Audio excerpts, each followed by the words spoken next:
नमस्कार, सुप्रभात। आप देख रहे हैं खबर एचपी और समय हो चला है हिमाचल की 25 बड़ी खबरों को जानने का। तो आइए एक नजर डालते हैं 25 बड़ी खबरों पर फटाफट अंदाज में। इससे पहले यदि आप वीडियो को लाइक नहीं किए तो लाइक कर दीजिए और चैनल को सब्सक्राइब कर लीजिए। हिमाचल में 1000 लोगों को मिलेगी नौकरी, 1400 करोड़ की लागत से लगेगा इथेनॉल प्लांट।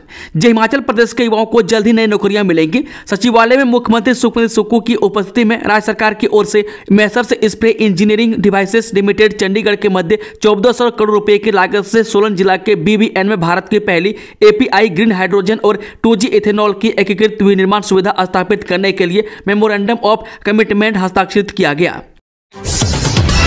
इस सरकार ने अनिश्चितकाल हड़ताल पर गए पटवारी कानूनगों की मांगी रिपोर्ट कार्रवाई करने की तैयारी।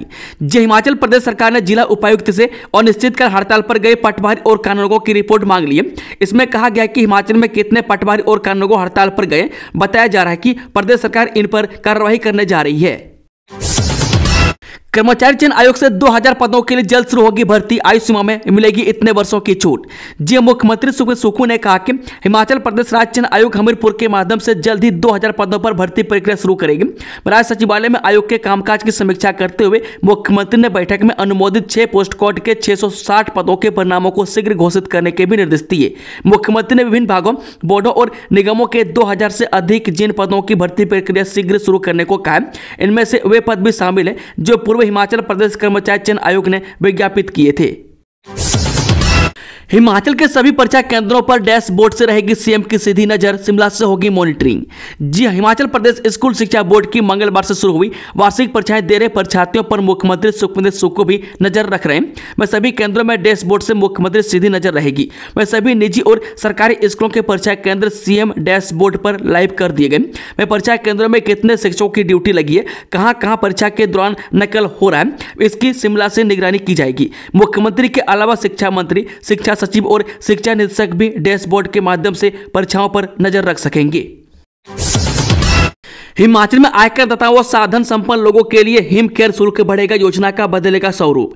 मुख्यमंत्री हिमाचल स्वास्थ्य देखभाल योजना के स्वरूप में प्रदेश सरकार जल्द बदलाव करने की तैयारी में है। वह सरकार इस योजना में आयकर दाताओं और साधन संपन्न लोगों के लिए शुल्क बढ़ा सकती है।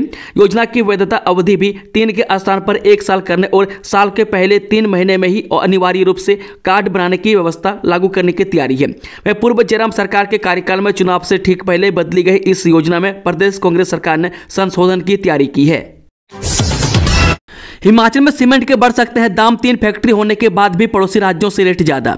हिमाचल प्रदेश में सीमेंट के दाम फिर बढ़ सकते हैं, इसमें 5 रुपए की बढ़ोतरी हो सकती है। वह प्रदेश में बीते 2 वर्षों के दौरान सीमेंट के दाम 50 रुपए प्रति बैग तक बढ़ चुके हैं। इससे निर्माण कार्यों की लागत में भारी बढ़ोतरी हुई है। वह सीमेंट के दाम में यह पहली बढ़ोतरी नहीं है, इससे पहले भी बीते कुछ महीनों में लगातार बढ़ोतरी हुई है।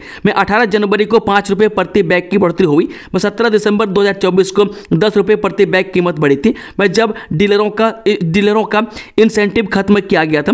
9 सितंबर 2024 को 15 रुपये प्रति बैग की वृद्धि हुई। 23 अगस्त 2024 को 10 रुपये प्रति बैग दाम बढ़े। बार बार की गई बढ़ोतरी से प्रदेश के लोगों को महंगा सीमेंट खरीदना पड़ रहा है।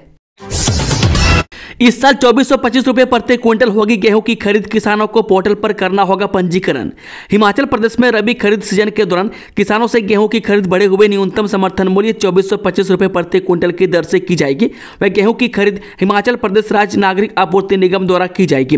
बता दें कि राज्य कृषि विपणन बोर्ड के माध्यम से फतेहपुर, रियाली, मिलवा, नगोटा बागवा, पावटा साहेब, धौला कुआं, मार्केट यार्ड नालागढ़, बद्धी, मालपुर, टकाराला, रामपुर में 10 मंडियां स्थापित की जाएंगी। खाद्य नागरिक आपूर्ति एवं उपभोक्ता मामले विभाग के प्रवक्ता ने बताया कि बुधवार को अतिरिक्त मुख्य सचिव खाद्य नागरिक आपूर्ति एवं उपभोक्ता मामले की अध्यक्षता में आयोजित बैठक में रबी खरीद सीजन 2025-26 में किसानों से गेहूं की खरीद और अन्य विषयों पर विस्तृत चर्चा की गई। इस सरकार और एचआरटीसी कर्मियों में नहीं बनी बात, निगम बोला 5 करोड़ देंगे, कर्मी बोले 59 करोड़ दें। एचआरटीसी परिचालक यूनियन और निगम उपाध्यक्ष अजय वर्मा के बीच हुई बैठक में लंबित वित्तीय लाभों को छोड़कर कुछ मांगों पर सहमति बनी। एचआरटीसी चालक परिचालक यूनियन लंबित वित्तीय लाभों जारी करने पर अड़े रहे। निगम उपाध्यक्ष ने वित्तीय स्थिति ठीक न होने का हवाला देते हुए 5 करोड़ रुपये जारी करने का बात कही। उधर यूनियन ने मुख्यमंत्री के आश्वासन का हवाला देते हुए कहा कि 59 करोड़ रुपये जारी किए जाने की बात कही गई थी। उन्होंने कहा कि 5 करोड़ से बात नहीं बनने वाली है। ऐसे में यूनियन ने आंदोलन जारी करने का ऐलान किया। एम वेंकटेशन बोले, शिमला जिले में सफाई कर्मचारियों का हो कम से कम 10 लाख का जीवन बीमा। जो शिमला जिले में सभी सफाई कर्मचारियों का कम से कम 10 लाख रुपए का जीवन बीमा आवश्यक करवाएं ताकि इन कर्मचारियों के परिवारों को इसका लाभ मिल सके। यह बात भारत सरकार सामाजिक न्याय एवं अधिकारिता मंत्रालय के अंतर्गत गठित राष्ट्रीय सफाई कर्मचारी आयोग के अध्यक्ष व कैबिनेट राज्य मंत्री का दर्जा प्राप्त एम वेंकटेशन ने बुधवार को शिमला के बचत भवन में आयोजित बैठक की अध्यक्षता करते हुए कही। उन्होंने कहा कि सफाई कर्मचारियों को उनकी मूलभूत सुविधाएं प्रदान की जाए ताकि उनके कार्यों में किसी प्रकार की बाधा उत्पन्न न हो। उन्होंने विभागीय अधिकारियों व आउटसोर्सिंग एजेंसी को सफाई कर्मचारियों की समस्याओं के निराकरण के लिए आवश्यक दिशा निर्देश दिए। एम वेंकटेशन ने कहा कि आयोग का उद्देश्य सफाई कर्मचारियों के सामाजिक एवं आर्थिक उत्थान के लिए आवश्यक कदम उठाने तथा सफाई कर्मचारियों को वेतन, ईपीएफ तथा कार्य करने के लिए बेहतर सुविधाओं को सुनिश्चित करना है। इसी तर्ज पर सभी विभागीय अधिकारियों को भी कार्य करने की आवश्यकता है ताकि सफाई कर्मचारियों को उनके अधिकारों से वंचित न होना पड़े। साउथ अफ्रीका के लिए फाइनल की राह मुश्किल, 218 के स्कोर पर गिरा 8वां विकेट, मिलर आखिरी उम्मीद। जब दक्षिण अफ्रीका और न्यूजीलैंड के बीच कल गद्दाफी स्टेडियम लाहौर में आईसीसी चैंपियनशिप ट्रॉफी 2025 का दूसरा सेमीफाइनल खेला जा रहा है। टेम्पा बाबुमा की अगुवाई वाली दक्षिण अफ्रीका और मिचेल सेंटनर की कमान वाली न्यूजीलैंड में से जो भी टीम कल जीतेगी वह 9 मार्च को दुबई में खेले जाने वाले फाइनल में टीम इंडिया से भिड़ेगी। आईसीसी वनडे टूर्नामेंट में दक्षिण अफ्रीका के खिलाफ मैचों में न्यूजीलैंड का पड़ला भारी रहा। दोनों टीमों के बीच आईसीसी वनडे टूर्नामेंट यानी कि one day world cup plus champions trophy में अब तक कुल 11 मुकाबले खेले गए, जिनमें से 7 मैचों में न्यूजीलैंड ने जीत दर्ज की है। दक्षिण अफ्रीका ने सिर्फ 4 मैच जीते हैं। वन मित्रों को जल्द मिलेंगे नियुक्ति पत्र, वर्दी के लिए भी अलग से मिलेगा पैसा। रिजल्ट जारी होने के बाद नियुक्ति का इंतजाम कर रहे वन मित्रों को जल्द ही नियुक्ति पत्र जारी होंगे। सीएम सुक्खू ने वन विभाग की विभिन्न योजनाओं परियोजनाओं की समीक्षा के दौरान वन मित्रों को जल्द नियुक्ति पत्र देने की बात कही है। बैठक में सीएम सुक्खू ने कहा कि नवनियुक्त वन मित्रों को नियुक्ति पत्र शीघ्र प्रदान किए जाएंगे। कुल 2033 उम्मीदवारों का चयन वन मित्र के लिए किया गया, जिनमें 55% महिलाएं शामिल है। सीएम सुक्खू ने वन विभाग के अधिकारियों को नवनियुक्त वन मित्रों के लिए ओरिएंटेशन कार्यक्रम तैयार करने को कहा है। सीएम सुक्खू ने कहा कि ओरिएंटेशन कार्यक्रम के माध्यम से वन मित्रों को उनकी भूमिका एवं जिम्मेदारियों से अवगत करवाया जाएगा और यह कार्यक्रम इस वर्ष के मई माह के पहले सप्ताह से आरंभ किया जाएगा। प्रदेश सरकार वन मित्रों को वर्दी और अन्य संबंधित सामग्री के लिए 6,000 रुपये भी प्रदान करेगी। शिमला के साईं बाबा मंदिर में चोरी, 1 किलो चांदी का सिंहासन ले उड़े चोर। राजधानी शिमला के उपनगर चक्कर में साईं बाबा के मंदिर से चोर चांदी 1 किलो के सिंहासन सहित लाखों का सामान चुरा ले गए। इस मंदिर में पहले भी एक बार चोरी हो चुकी है। मंदिर में लगे सीसीटीवी फुटेज में 2 लोगों की तस्वीरें कैद हुई है, लेकिन दोनों नकाब पहने हुए हैं। इस वजह से उनकी पहचान नहीं हो पा रही है। पुलिस ने सूचना मिलते ही घटनास्थल का निरीक्षण कर इस संबंध में केस दर्ज कर जांच शुरू कर दी है। हिमाचल प्रदेश के पहले डीजीपी आईबी नेगी का देहांत, विशिष्ट सेवा के लिए मिला था राष्ट्रपति व पुलिस पदक। हिमाचल प्रदेश के पहले पुलिस महानिदेशक आईबी नेगी का देहांत हो गया। वे 93 वर्ष के थे। वे प्रदेश के प्रथम डीजीपी रहे। नेगी एक विद्वान चिंतक और किन्नौर के मूल निवासी थे। आईबी नेगी हिमाचल प्रदेश से यूपीएससी की परीक्षा उत्तीर्ण कर पहले डायरेक्ट आईपीएस अधिकारी थे। पुलिस मुख्यालय ने उनके निधन पर शोक जताते हुए कहा कि नेगी का जन्म 31 अक्टूबर 1932 को किन्नौर जिले के सांगला गांव में हुआ था। वे 1958 बैच के भारतीय पुलिस सेवा अधिकारी थे और उत्तर प्रदेश कैडर से संबंध रखते थे। मैं अपने लंबे और गौरवपूर्ण करियर में उन्होंने कई महत्वपूर्ण पदों पर कार्य किया। महिला दिवस पर भाजपा हिमाचल के हर जिले में करेगी कार्यक्रम, कौन कहां करेगी शिरकत, जानिए पूरी जानकारी। भाजपा प्रदेश महामंत्री बिहारी लाल शर्मा ने कहा कि पार्टी जिला स्तर पर 8 मार्च को अंतर्राष्ट्रीय महिला दिवस मनाएगी। इसमें भाजपा के बड़े नेता भाग लेंगे। बिहारी लाल ने कहा कि इस वर्ष केंद्रीय योजनाओं के माध्यम से महिलाओं का वित्तीय सशक्तिकरण पर केंद्रित किया जाएगा। भाजपा महिला दिवस पर जिला स्तर पर उन सभी लाभार्थी बहनों को आमंत्रित और सम्मानित भी करेगी जो प्रधानमंत्री की आर्थिक सशक्तिकरण योजनाओं से लाभान्वित हुई है। विक्रमादित्य बोले 15वें वित्त आयोग से एमएसएससी के लिए 50 करोड़ का अनुदान मिला। जब पासपोर्ट सेवा केंद्रों की तर्ज पर अब हिमाचल नगर पालिका साझा सेवा केंद्र यानी कि एमएसएससी से भी लोगों को जन्म मृत्यु प्रमाण पत्र, व्यापार लाइसेंस जारी करने और शिकायत निवारण जैसी आवश्यक सेवाएं उपलब्ध होंगी। इसको लेकर केंद्र सरकार ने 15वें वित्त आयोग में राष्ट्रीय डाटा केंद्र के लिए 50 करोड़ रुपये अनुदान राशि स्वीकृति की है। चौहाटा की जातर के साथ अंतर्राष्ट्रीय महाशिवरात्रि महोत्सव का समापन निकली जिले में। जब देवी देवताओं की विदाई के साथ 7 दिवसीय छोटी कांसी अंतर्राष्ट्रीय महाशिवरात्रि महोत्सव बुधवार को संपन्न हो गया। महोत्सव की तीसरी और अंतिम जिलेब राजा देवता माधो राय की अगुवाई में शाही अंदाज में निकले। वह जिलेब में देव माधो राय की पालकी के साथ चुनिंदा देवरथ चले। वह जिलेब में राज्यपाल श्री प्रताप शुक्ल ने भी शिरकत की। वह बुधवार को चौहाटा की जातर के बाद दोपहर 1 बजे के बाद जिलेब शुरू हुई। यूएई के राजपूत ने सीएम सुक्कू से की मुलाकात, पर्यटन और हरित ऊर्जा में निवेश करने में दिखाई रुचि। जब भारत में संयुक्त अरब अमीरात के राजदूत डॉक्टर अब्दुल नासिर अल साली ने मुख्यमंत्री ठाकुर सुखविंदर सिंह सुक्कू से मुलाकात की और राज्य में संभावित निवेश अवसरों पर चर्चा की। मुख्यमंत्री ने यूएई को पर्यटन और आतिथ्य, हरित ऊर्जा, डेयरी, खाद्य प्रसंस्करण और डेटा भंडारण सहित प्रमुख क्षेत्र में निवेश करने के लिए आमंत्रित किया है। केंद्रीय राज्य मंत्री से मिले रोहित ठाकुर, बागवानी ट्रेड शुरू करने व सेंटर ऑफ एक्सीलेंस की रखी मांग। हिमाचल में व्यावसायिक शिक्षा को मजबूत करने और युवाओं को उद्योग के अनुरूप कौशल देने के लिए राज्य सरकार लगातार प्रयासरत है। इसी दिशा में शिक्षा मंत्री रोहित ठाकुर ने नई दिल्ली में केंद्रीय कौशल विकास एवं उद्यमिता राज्य मंत्री जयंत चौधरी से मुलाकात कर कई अहम मांगे रखी। इस दौरान समग्र शिक्षा हिमाचल के निदेशक राजेश शर्मा भी विशेष रूप से उपस्थित रहे। शिक्षा मंत्री ने हिमाचल के स्कूलों में बागवानी को व्यावसायिक ट्रेड में शामिल करने और सेंटर ऑफ एक्सीलेंस बनाने की मांग रखी है। जेपी नड्डा 6 मार्च को हिमाचल दौरे पर एम्स में पेट स्कैन व विश्राम सदन का करेंगे लोकार्पण। जब केंद्रीय स्वास्थ्य एवं परिवार कल्याण तथा रसायन एवं उर्वरक मंत्री जगत प्रकाश नड्डा 6 मार्च को यानी कि आज को हिमाचल प्रदेश के बिलासपुर जिले के दौरे पर रहेंगे। वो दिल्ली से चंडीगढ़ होते हुए दोपहर 2:55 पर बिलासपुर पहुंचेंगे। उनके साथ निजी सचिव आशुतोष गर्ग और अतिरिक्त निजी सचिव सुदर्शन संख्यान भी होंगे। वह सुबह 10 बजे नड्डा नई दिल्ली स्थित अपने निवास से प्रस्थान करेंगे और 10:30 बजे IGI एयरपोर्ट पहुंचेंगे। वे 11:25 पर चंडीगढ़ के लिए उड़ान भरेंगे और 12:35 पर वहां पहुंचेंगे। बता दें कि दोपहर 12:55 पर चंडीगढ़ से सड़क मार्ग द्वारा बिलासपुर के लिए रवाना होंगे और 2:55 पर सर्किट हाउस बिलासपुर पहुंचेंगे। इसके बाद 4:20 पर सर्किट हाउस से निकलकर 4:30 बजे स्वदेश ठाकुर के निवास पहुंचेंगे और वहां 1 घंटे का आरक्षित समय रहेगा। वह शाम 5:30 बजे वहां से रवाना होकर 5:50 पर विजयपुर बिलासपुर पहुंचेंगे। वह जहां उनके स्थानीय कार्यक्रम होंगे। वह रात्रि विश्राम विजयपुर में उनके आवास पर होगा। वहीं नड्डा 7 मार्च को एम्स में पेट स्कैन, 250 बिस्तरों के विश्राम सदन सहित अन्य कई सुविधाओं का लोकार्पण और शुभारंभ करेंगे। मनाली केलांग सड़क पर हिमस्खलन, प्रदेश में इस दिन से फिर बारिश बर्फबारी के आसार। हिमाचल प्रदेश में बारिश बर्फबारी के बाद बुधवार को मौसम खुल गया, लेकिन जनजातीय क्षेत्र में दुश्वारियां कम नहीं हुई। में कई इलाकों में हिमस्खलन का खतरा लगातार बना हुआ है। मैं बुधवार सुबह मनाली केलांग सड़क पर मुलिंग पुल के समीप हिमस्खलन हुआ है। मैं सूचना के बाद BRO की मशीन हिमखंड हटाने में जुट गई है। वहीं मनाली से अटल टनल मार्ग वाहनों की आवाजाही के लिए 1 वे खोल दिया गया। मनाली से अटल टनल के नॉर्थ पोर्टल के लिए सुबह 10 बजे से दोपहर 1 बजे तक वाहनों को छोड़ा जाएगा, जबकि दोपहर 2 से शाम 4 बजे तक अटल टनल से मनाली के लिए वाहनों की आवाजाही होगी। DSP केलांग राजकुमार ने यह जानकारी दी है। अत्याधुनिक मेडिकल लैब स्थापित होगी, सस्ती दरों पर होगी स्वास्थ्य जांच। हिमाचल प्रदेश में स्वास्थ्य सेवाएं सुदृढ़ करने के लिए सरकार अत्याधुनिक मेडिकल लैब स्थापित करेगी। इन प्रयोगशालाओं में प्रदेश के लोग सस्ती दरों पर स्वास्थ्य जांच करवा सकेंगे।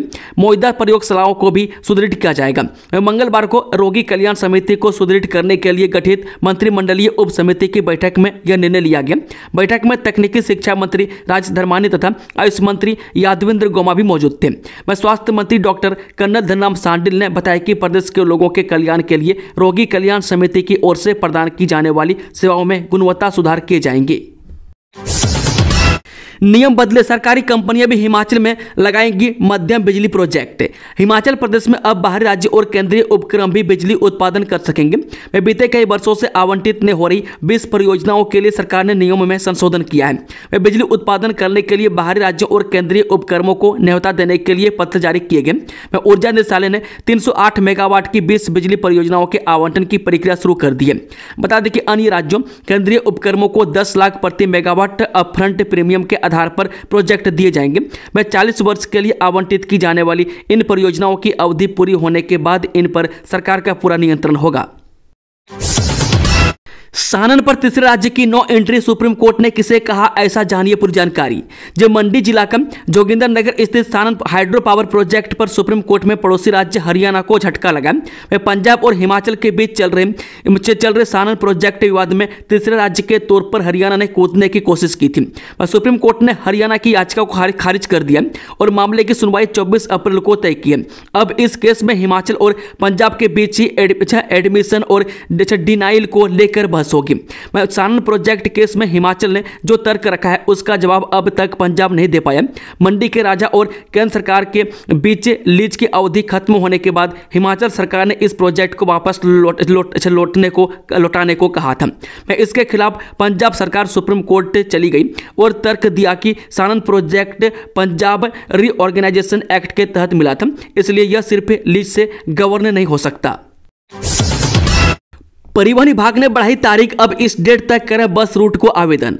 परिवहन विभाग ने आवेदन की तिथि को 10 मार्च तक के लिए बढ़ा दिया ताकि सभी रूटों को ज्यादा से ज्यादा आवेदन आ सके। बता दें कि HRTC द्वारा सरेंडर किए गए बस रूटों को आवंटित करने के लिए प्रयास चल रहे हैं। परिवहन विभाग ने इनके लिए कुल 41 रूटों के लिए प्राइवेट बस ऑपरेटरों से आवेदन मांगे थे, जिनमें से 27 के लिए ही आवेदन आए हैं और 14 रूटों पर अब तक किसी ने रुझान नहीं दिखाया। फिलहाल HRTC के सरेंडर 23 रूटों को लेने के लिए मारामारी है, जिनके लिए 60 आवेदन आ गए।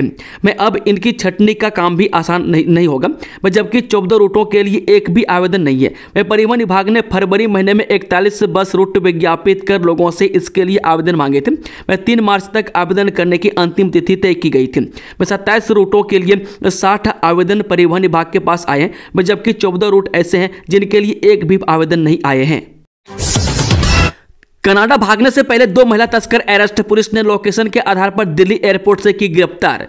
जब कांगड़ा पुलिस ने 2 महिला तस्करों को दिल्ली एयरपोर्ट से धर दबोचा है। यह दोनों महिला तस्कर भारत से कनाडा भागने की फिराक में थी। वे पंजाब की रहने वाली इन दोनों महिला तस्कर की धर्मशाला पुलिस तलाश कर रही थी। इन दोनों की पहचान कुलवंत कौर और जर्मनप्रीत कौर के रूप में हुई है। यह दोनों चिट्टा सहित अन्य नशे का सामान बेचने का काम करती है। धर्मशाला पुलिस को इन दोनों के बारे में पिछले 21 जनवरी की रात्रि को गश्त के दौरान गुप्त सूचना के आधार पर एक वाहन में सवार 3 युवकों से बरामद 30 ग्राम चिट्टा के बाद पूछताछ आधार पर जानकारी मिली थी।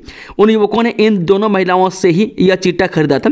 पुलिस ने उस दौरान 3 युवकों शशांक विष्टे निवासी देहरादून, आयुष व सवातंग शाही निवासी धर्मशाला को 30 ग्राम चिट्टा के साथ गिरफ्तार किया था। SSP कांगड़ा शालिनी अग्निहोत्री ने बताया कि गिरफ्तारी के बाद पूछताछ में पता चला कि इस प्रकरण में पंजाब की 2 महिलाओं कुलवंत कौर व जर्मनप्रीत कौर से इन युवकों ने चिट्टा खरीदा है। दिसंबर 2027 से पहले तैयार होगा रेलवे प्रोजेक्ट। जी, हमीरपुर लोकसभा क्षेत्र के सांसद एवं पूर्व केंद्रीय मंत्री अनुराग ठाकुर ने मंगलवार को बिलासपुर में गोविंद सागर झील किनारे स्थित लुहनु मैदान के पास चल रहे रेलवे परियोजना कार्य का निरीक्षण किया। उन्होंने रेलवे अधिकारियों से निर्माण कार्यों की प्रगति के बारे में जानकारी ली और परियोजना को तय समय सीमा में पूरा करने के निर्देश दिए। इस मौके पर क्षेत्रीय विधायक भी उनके साथ मौजूद रहे। वह सांसद अनुराग ठाकुर के साथ सदर विधायक त्रिलोक जामवाल, झरुंदा के विधायक जीतराम कटवाल और श्री नैना देवी के विधायक रणधीर शर्मा भी मौजूद रहे। उन्होंने रेलवे परियोजना को लेकर विस्तार से चर्चा की और स्थानीय जनता को होने वाले लाभों पर प्रकाश डाला। वह सांसद ठाकुर ने बताया कि भानुपल्ली बिलासपुर बेरी रेल लाइन के निर्माण कार्य में तेजी लाई गई है। इस परियोजना के अंतर्गत पुलों और सुरंगों का निर्माण कार्य जोरों पर है। उन्होंने कहा कि इस महत्वपूर्ण रेलवे परियोजना को दिसंबर 2027 से पहले पूरा करने का लक्ष्य रखा गया। इस रेलवे लाइन के अंतर्गत 26 बड़े और छोटे पुल तथा 20 सुरंगें निर्मित की जाएंगी। रेलवे अधिकारियों के अनुसार इस परियोजना के प्रथम चरण का कार्य समयबद्ध पूरा होने की संभावना है। अनुराग ठाकुर ने कहा कि इस रेलवे लाइन से बिलासपुर और साथ लगते अन्य जिलों को सीधा लाभ मिलेगा, जिससे क्षेत्र की कनेक्टिविटी और आर्थिक विकास को बल मिलेगा। जनजातीय क्षेत्र में शुरू होंगी हवाई सुविधाएं। अतिरिक्त मुख्य सचिव ओंकार शर्मा का कहना है कि जनजातीय इलाकों में बर्फबारी के कारण अधिकतर सड़कें बंद हैं। यहां सबसे ज्यादा दिक्कत बीमार लोगों को पेश आ रही है। ऐसे में सरकार ने जनजातीय क्षेत्र में हवाई सुविधाएं मुहैया करवाने के लिए हामी भरी है। उन्होंने कहा कि बर्फबारी प्रभावित क्षेत्रों में जरूरत के हिसाब से उड़ानें शुरू कर दी गई है। मैं इसके अलावा अतिरिक्त मुख्य सचिव ओंकार शर्मा ने कहा कि राज्य सरकार पटवारी और कानूनगो हड़ताल को लेकर चिंतित है और इसके समाधान का प्रयास किया जा रहा है। मैं मंगलवार को भरमौर के विधायक डॉक्टर जनक राज और आनी के विधायक लोकेंद्र कुमार ने HCS ओंकार शर्मा से मुलाकात कर उनके समक्ष प्रदेश की हालत बयां की है। संजौली मस्जिद की तीसरी मंजिल तोड़ने का काम शुरू, 15 मार्च को फिर होनी है सुनवाई। राजधानी शिमला के संजौली में स्थित मस्जिद को तोड़ने के मामले में 15 मार्च को नगर निगम आयुक्त कोर्ट में सुनवाई होनी है। मस्जिद कमेटी ने चौथी मंजिल के पिलर व तीसरी मंजिल की दीवारें तोड़ने का काम आरंभ कर दिया है। मैं चौथी मंजिल की दीवारें निकालने का काम पूरा कर लिया है। अब इसके लेंटर को तोड़ा जाना है। हालांकि स्थानीय लोगों से लेकर सिविल सोसाइटी व देवभूमि संघर्ष समिति लगातार इसे तोड़ने की मांग कर रही है। उनका आरोप है कि इसे जानबूझकर लटकाया जा रहा है। हालांकि पहले ही ऊपरी 3 मंजिलों को तोड़ने के लिए 15 दिन का समय दिया था, लेकिन इसे समय पर नहीं तोड़ा गया। पिछले दिनों सिविल सोसाइटी व संघर्ष समिति के पदाधिकारियों ने इस मामले को लेकर मांग पत्र नगर निगम आयुक्त को सौंपा था। दोस्ती, प्यार, तकरार और फिर कत्ल, हिमाचल में खौफनाक प्रेम कहानी का दर्दनाक अंत। जब दोस्ती, कथित प्रेम और उसके बाद तकरार होने के बाद हत्या, यह ऊना के हरदीप उर्फ जिया की कथित प्रेम कहानी का अंत रहा। कहानी शुरू होते ही 3 साल पहले ऊना के एक निजी स्कूल से 10वीं कक्षा में पढ़ने वाले 2 नाबालिग पहले मित्र बनते हैं। मैं कुछ दिन की जान पहचान के बाद दोपहर का भोजन भी एक साथ करने और एक साथ आने जाने तक बात पहुंच गई। मैं दोनों ने साथ में जीने व मरने की कस्में तक खाली। बात यहां तक बढ़ गई कि नाबालिग उम्र के आकर्षण में दोनों सब कुछ छोड़कर घर से भाग निकले, लेकिन जब घर की याद आई तो लौट आए। बस यहीं से इस कहानी ने ऐसा मोड़ लिया कि दूरियां बढ़ने लगी और दोनों ने मिलना बंद कर दिया। इस बीच लड़की किसी अन्य सहपाठी के प्रति आकर्षित हो गई। मैं पहले तो हरदीप ने इस पर कोई प्रतिक्रिया व्यक्त नहीं की, लेकिन समय बीतने के साथ ही उसने फिर से उक्त लड़की से फोन पर बातचीत करने का प्रयास किया। लड़की को यह स्वीकार नहीं था, वो उसे टालने लगी। हरदीप उससे बार बार संपर्क करने का प्रयास कर रहा था। इससे लड़की इतनी परेशान हो गई कि उसने यह सारी बात अपने नए मित्र को बता दी और इस समस्या से छुटकारा दिलाने की मांग की। इसके बाद फिर शुरू होती है हत्या की साजिश। स्टार्ट नहीं हुई तो सवारियों से लगवाया धक्का, ब्रेक नहीं लगने पर पलटी बस, खाई में गिरने से बची। हिमाचल प्रदेश के चंबा जिले में भजराडू से नगोटा वाया टंडा होकर जाने वाली बस का ब्रेक न लगने से भजराडू बस स्टैंड के पास सड़क पर ही पलट गई। गनीमत यह रही कि बस के अंदर चालक के अलावा अन्य कोई भी सवार नहीं था। इसके चलते कोई जानमाल का नुकसान नहीं हुआ। मैं बुधवार को सुबह 8 बजे जब चालक बस को नगरोटा ले जाने के लिए स्टार्ट करने लगा तो बस स्टार्ट नहीं हुई। मैं सोचा ठंड के कारण बस स्टार्ट नहीं हो रही है, तो उसने वहां खड़ी सवारियों को बस को धक्का लगाने के लिए कहा। जैसे सवारियों ने बस को धक्का मारकर 50 मीटर दूर उतराई तक पहुंचाया तो बस चालक ने बस को रोकने के लिए ब्रेक लगाया, लेकिन ब्रेक नहीं लगा।